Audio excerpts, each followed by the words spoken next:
아시아는 세계 육지의 3분의 1에 해당하는 거대한 대륙이다. 아시아 각국은 비슷한 듯 다른 국가 상징과 문화를 갖고 있다. 일본에서는 고양이 인형인 마네키네코를 행운의 상징으로 여기는 데 비해 중국은 역사적 인물인 관우를 재물의 상징으로 삼고 있다. 그런가 하면 태국에서는 흰 코끼리를 신성한 영물로 생각하며 인도네시아는 상상의 새인 가루다를 국가 문장으로 사용하고 있다. 비슷한 듯 다른 국가 상징, 그리고 문화. 왜 그럴까?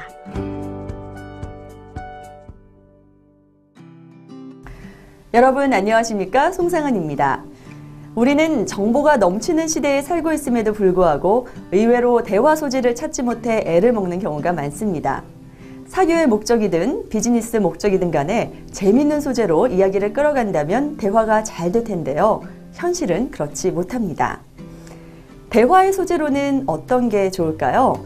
여러 가지가 있겠지만 상징과 문화가 단연 흥미로운 소재입니다. 앞으로 세계 주요 나라를 차례로 돌아보면서 그 나라 특유의 상징물과 문화 풍속, 관습과 기제들을 함께 이야기해 보려고 합니다. 그럼 첫 번째로 가까운 이웃나라 일본의 대표적 상징에 대해 알아보겠습니다.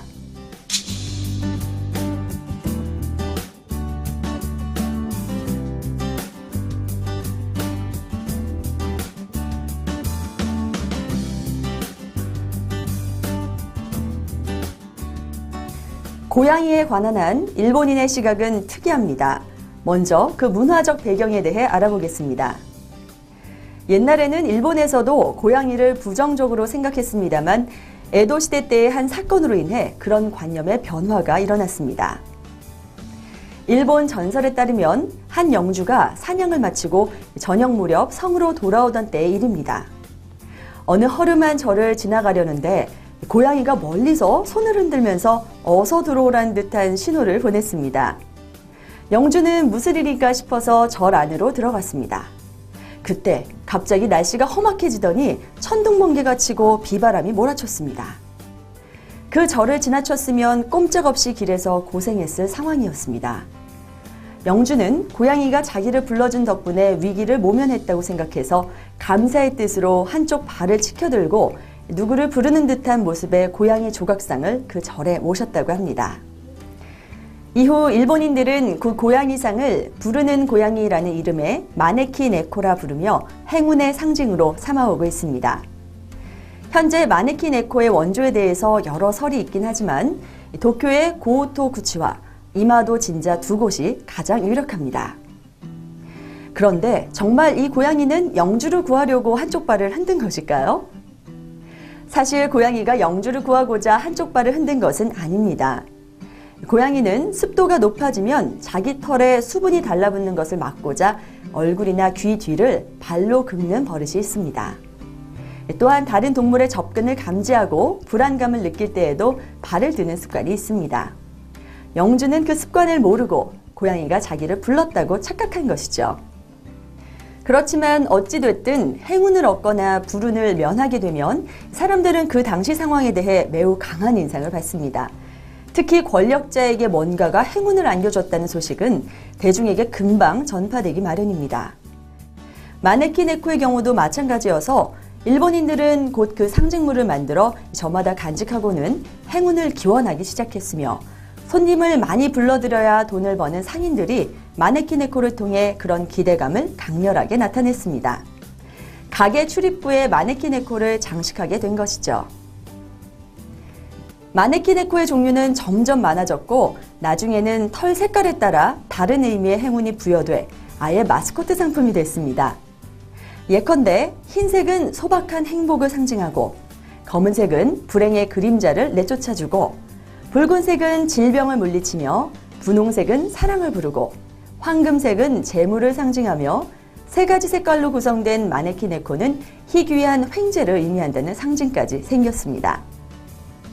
영국에서 탄생한 고양이 캐릭터 키티가 일본 캐릭터 회사에 의해 적극적으로 홍보돼 일본에서 널리 사랑받게 된 것도 마네키네코와 무관하지 않습니다. 다만 마네키네코는 우연한 일화를 계기로 해 행운의 상징이 됐다면 키티는 의도적인 마케팅을 통해 귀여운 상징으로 자리 잡았다는 차이가 있을 뿐입니다. 일본을 여행하다 보면 자주 보게 되는 이상한 동물 인형이 있습니다. 바로 삿갓을 쓴 너구리입니다. 타누키라는 이름의 이 인형은 일본에서 재물을 불러오는 상징물로 여겨지며 상점 출입구 근처에 장식되곤 합니다. 왜 너구리가 특이한 모습으로 가게 입구에 서 있는 걸까요? 예로부터 일본 전설에 등장하는 너구리는 변신을 잘하는 동물로 묘사됐습니다. 또 사람을 해치는 다른 요물들과 달리 사람을 도와주며 사람과의 지혜 대결도 좋아해서 내기에서 졌을 경우 재물을 주기도 했습니다. 우리나라에서 도깨비가 사람에게 재물을 줬다면 일본에서는 너구리가 그 역할을 한 것입니다.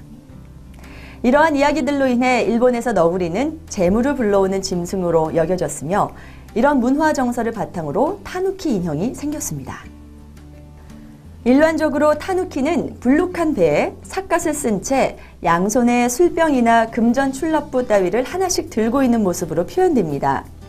불룩한 배는 넉넉함을 상징하고 삿갓은 온갖 재앙을 물리치는 상징이며 술병은 놀기 좋아하는 심성을 의미하고 금전 출납부는 재산을 의미합니다. 술병이나 금전 출납부 대신에 목숨 숫자 글씨가 쓰인 부채나 붉은 자루를 메고 있는 경우도 있는데요. 이때 부채와 자루는 각각 수명과 재물을 상징합니다. 요컨대 타누키의 모습은 일본인이 바라는 욕망을 구체화시킨 것입니다.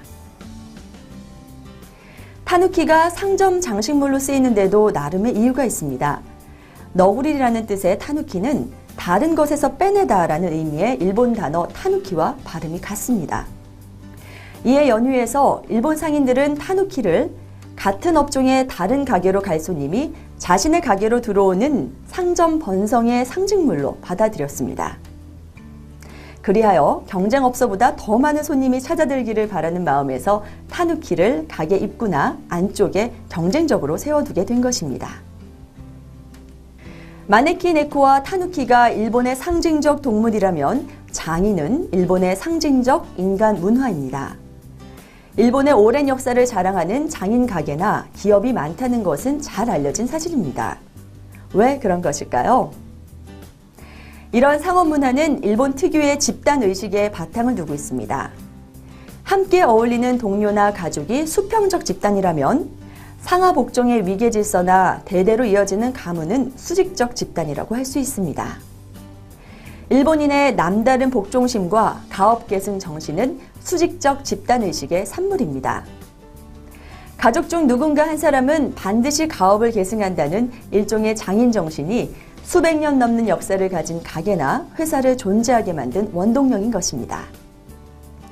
가정교육 또한 집단주의에 기초한 남에게 폐를 끼치지 말라이며 이러한 예절 교육이 타인을 배려하는 문화를 낳았습니다.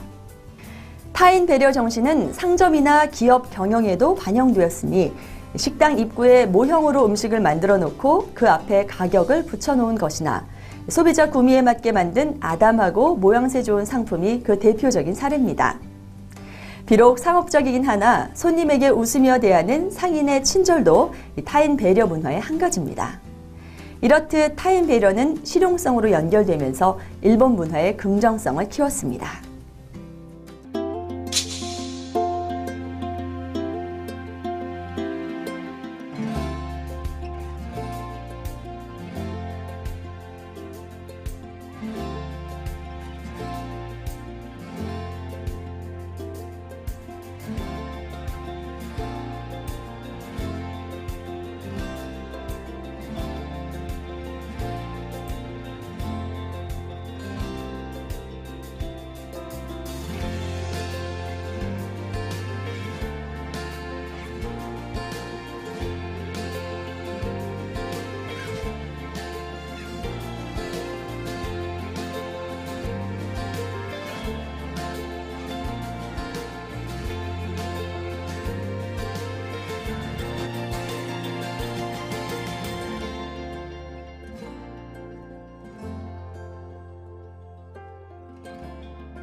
문화의 근원과 상징을 알면 많은 것을 이해할 수 있게 됩니다.